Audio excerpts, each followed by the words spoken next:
Assalamualaikum warahmatullahi wabarakatuh. Saya Aina Bila binti Muhammad Izal dari kumpulan 3 ingin membentangkan kajian saya yang bertajuk Nabi-Nabi yang diutus di Kanaan dan Madian.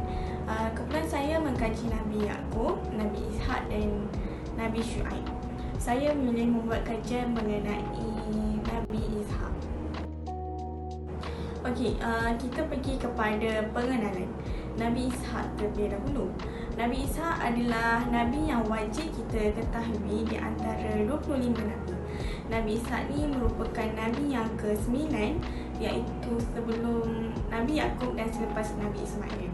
Nabi Ishak ni adalah seorang anak kepada Nabi Ibrahim bersama isterinya iaitu Siti Sarah. Nabi Ishak ni diutuskan oleh Allah SWT di daerah Kanaan untuk memberi petunjuk kepada manusia iaitu jalan yang benar di mana baginda menjalani dakwah bersama ayahnya iaitu Nabi Ibrahim. Dalam Al-Quran menyebut sedikit sahaja tentang kisah Nabi Ishak, akan tetapi Al-Quran menyebut berkali-kali tentang Nabi Ismail dan Ishak ni sebagai hamba yang baik. Okay, seterusnya kita lihat kepada silsilah Nabi Ishak. So kita dah tahu tadi Nabi Ishak ni anak Nabi Ibrahim bersama Siti Sarah kan. Jadi bagaimana Nabi Ishak, nama Ishak itu wujud?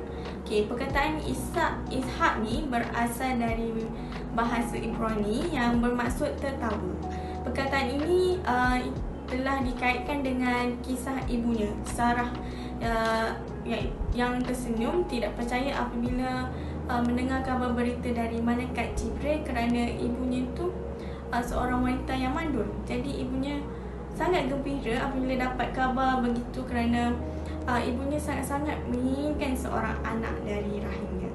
Okay, Nabi Ishak ni adalah seorang anak yang soleh kerana sangat taat pada perintah ayahnya. Sebagaimana firman Allah dari surah As-Saffat ayat 112 ke 113 yang bermaksud dan kami beri dia kabar berita dengan kelahiran Ishak, seorang Nabi yang termasuk orang yang soleh. Kami limpahkan keberkatan atasnya dan atas Ishak antara cucunya yang berbuat baik dan ada yang berbuat zalim terhadap dirinya sendiri dengan nyata. Okay, seterusnya Nabi Ishak ni lahir di kota Hebron di daerah Kanaan pada tahun 1897 sebelum Masihi. Nabi Ishak ni merupakan anak kedua selepas Nabi Ismail dari Nabi Ibrahim dengan ibu yang berbeza. Ibu Nabi Ismail adalah Siti Hajar, manakala ibu Nabi Ishak ni ialah Siti Sarah.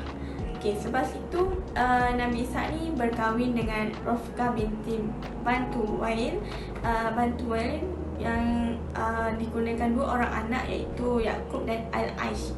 Akhir sekali Nabi Ishak ni meninggal pada tahun 1717 sebelum Masihi pada usia 180 tahun.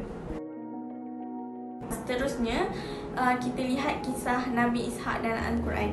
Saya telah membuat kajian dan saya hanya menjumpai beberapa ayat Al-Quran yang mempunyai kaitan dengan Nabi Ishak. Saya juga tidak menjumpai kisah Nabi Ishak dalam hadis. Seperti slide yang sebelum, saya ada mengatakan Al-Quran hanya sedikit sahaja yang menceritakan kisah Nabi Ishak ni.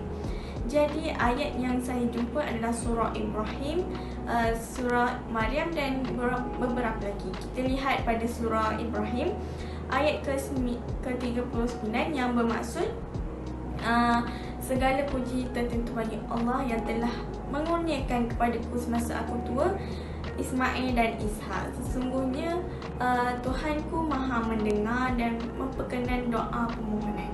Okay, ayat ini mengisahkan tentang Nabi Ibrahim dan Siti Sarah dikurniakan anak setelah menunggunya bertahun-tahun lalu dan dikurniakan pada umur yang sangat usul. Okay, menurut tafsir Al-Munir terhadap surah ni, Nabi Ibrahim memanjatkan kesyukuran terhadap Allah SWT kerana dikurniakan anak setelah lanjut usia. Nikmat paling besar dan agung dikurniakan Nabi Ishak pada usia yang sangat genting dan menjadi salah satu mukjizat bagi Nabi Ibrahim memiliki anak ketika usia tua. Okay, kita pergi kepada surah Maryam pula, iaitu ayat ke-49 yang bermaksud maka apabila ia berhijrah meninggalkan mereka dan apa yang mereka sembah yang lain dari Allah, kami kurniakan kepadanya Ishak anaknya dan Yakub cucunya, dan kedua-duanya kami jadikan berpangkat Nabi. Ayat ini berkait rapat dengan kisah Nabi Ishak semasa kecil. Nabi Ishak telah menunjukkan tanda kenabian semasa kecil. Baginda memiliki peribadi yang mulia dan baik hati, kuat beribadah serta berjuang di jalan Allah. Menurut Said Al-Qutubi berkenaan ayat ni, Nabi Yakub ni iaitu anak kepada Nabi Ishak dianggap anak Nabi Ibrahim kerana dilahirkan dalam kehidupan datuknya, iaitu dibesarkan di rumah dan persekitaran Nabi Ibrahim. Nabi Yakub ni menimba ilmu dari datuknya dan bergelar Nabi seperti ayahnya, iaitu Nabi Ishak. Okay, seterusnya kisah Nabi Ishak berdasarkan kisah Israiliyat. Kita tahu Israiliyat ni cerita yang diambil oleh ahli kitab, di mana kebanyakannya daripada golongan Bani Israel dan sesetengah daripada golongan Nasrani. Okay, yang pertama dikatakan bahawa anak Nabi Ibrahim ni yang diperintahkan untuk disembelih adalah Nabi Ishak dalam riwayat dari Abu Hurairah dari Ka'ab Al-Ahbar. Di sini saya hanya ringkaskan dari riwayat tersebut, di mana syaitan menyamar dalam bentuk seseorang yang dikenali dan datang sehingga Ibrahim keluar bersama Ishak untuk menyembelihnya. Para pemasuk hadis berkata Al-Zabih, anak yang disembelih ni adalah Nabi Ishak. Hadis itu diriwayatkan daripada Abbas bin Abdul Muttalib. Setelah itu kisah Israiliyat yang berkenaan Nabi Ishak ni adalah tentang seorang Nabi bertawasul dengan ayahnya. Ada dalam satu hadis mereka meriwayatkan dengan sanad yang berhubung hingga Nabi SAW dari Ali bin Ju'an, dari Hasan bin Dinar Al-Bashri, dari Abbas bin Abdul Muttalib. Ia menghubungkan sanad hadis ini hingga ke Rasulullah, iaitu Daud berdoa, aku memohon kepadamu dengan hak dua ayahku, Ibrahim dan Ishak. Okey, seterusnya kita tengok pandangan agama lain terhadap Nabi Ishak yang saya dapat adalah agama Kristian. Dalam kitab Perjanjian Lama, mereka mengatakan Nabi Ibrahim ni yang menyembelih Nabi Ishak, bukan Nabi Ismail. Nabi Ibrahim dengan Siti Sarah memang amat menyayangi Nabi Ishak, tapi disebabkan atas perintah Allah, Nabi Ibrahim terpaksa menyembelih Nabi Ishak untuk memenuhi perintah Allah. Ini apa yang diceritakan dalam kitab Perjanjian Lama tersebut. Okay, saya ringkaskan. Lalu Allah telah memberi seekor kambing, domba jantan kepada Nabi Ibrahim semasa ingin menyembelih anaknya, dan Ibrahim menyembelih kambing tersebut atas ingin mematuhi perintah Allah. Lalu Allah berfirman dengan dia akan memberkati keluarga Nabi Ibrahim. Apa yang dilakukan oleh Nabi Ibrahim itu sama seperti bapa surgawi lakukan, di mana rela membiarkan anaknya mati. Ini yang termaktub dalam kitab Perjanjian Lama agama Kristian. Seterusnya kita lihat gejala kaum Nabi Ishak. Siapa kaum Nabi Ishak ni? Kan Nabi Ishak diutus di daerah Kanaan, jadinya kaum Nabi Ishak ni adalah kaum Kanaan. Okay, gejala kaum Kanaan ni banyak tidak berlandaskan syariat Islam. Mereka terpesong dari ajaran yang betul. Agama dan kepercayaan bagi kaum Kanaan ni tidak berlandaskan tauhid kepada Allah, yang bermaksud mereka ini menyembah berhala dan dewa. Kaum Kanaan ni mahir dalam pelbagai bidang industri dan juga banyak menjadi pengembala kambing, petani dan pedagang laut. Okey, gejala kaum Nabi Ishak ni di zaman moden kini kita boleh lihat di mana para usahawan yang mempunyai ilmu tetapi tidak berlandaskan ajaran Islam, di mana kita lihat mereka melakukan unsur-unsur syirik untuk menjana keuntungan perniagaan mereka. Okay, selain itu, perbuatan syirik yang dilakukan oleh kalangan kita mungkin bukan berbentuk fizikal yang diaplikasikan seperti kaum Kanaan menyembah berhala, akan tetapi penerimaan minda atau ketundukan jiwa terhadap sesuatu yang lain selain Allah SWT. Okay, sebagai contoh kepatuhan dan ketaatan kepada ketua atau pemimpin yang tiada batasan dengan mengetepikan hukum Allah SWT.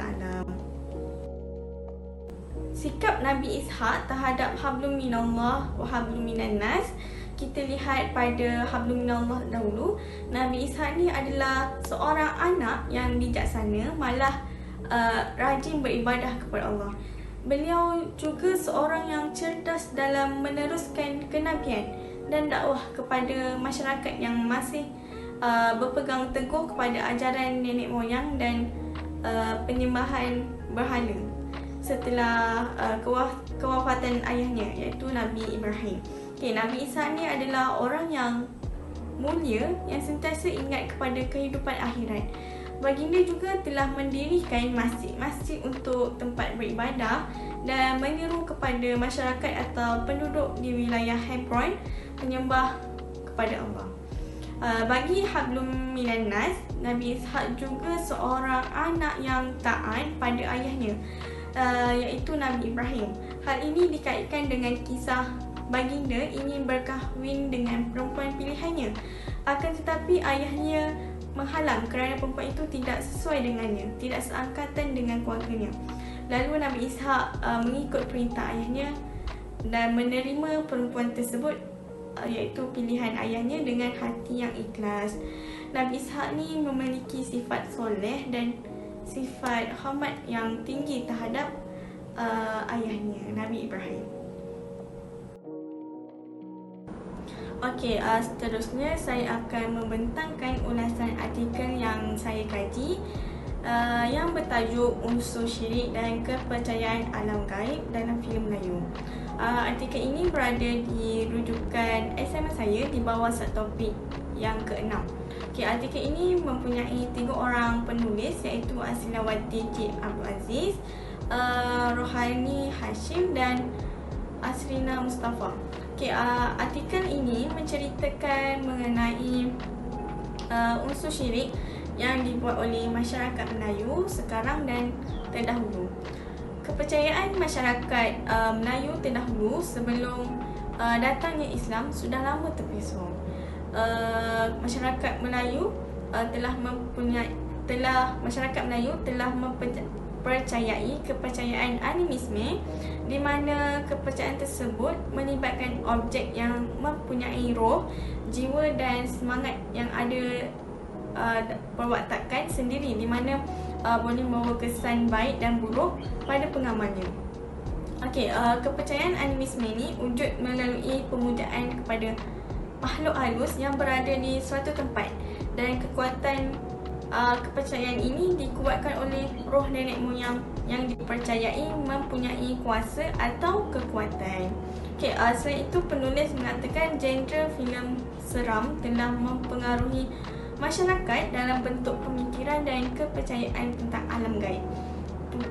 Penulis menyatakan bahawa filem Melayu di Malaysia lebih mendorong kepada bentuk visual dan audio, dan filem tersebut cuba mengembalikan atau mengangkat tradisi nenek moyang dengan unsur alam mistik dan sebagainya. Seterusnya dalam artikel ini terdapat 2 subtopik yang berada yang pertama, kepercayaan kepada hantu agama, dan yang kedua ialah unsur syirik dan kepercayaan alam gaib dalam filem Melayu.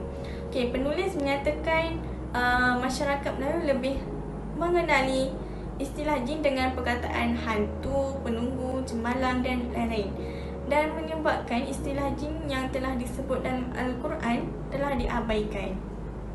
Okey, kekuatan artikel ini adalah dapat membuka mata para pembaca dalam meningkatkan pengetahuan ilmu mengenai unsur syirik sebelum dan selepas kedatangan Islam. Jadi apa yang pengkaji dapat melalui artikel penulis ini adalah masyarakat Melayu terdahulu lebih mengagung-agungkan jin atau makhluk halus dan tidak berpegang teguh kepada akidah Islam. Okey, bagi masyarakat Melayu dahulu, mereka mengenali jin seperti hantu jembalang, bunian dan saka yang mengakibatkan istilah jin telah kabur atau diabaikan sehingga ke hari ini, sedangkan istilah jin telah digunakan dalam Al-Quran.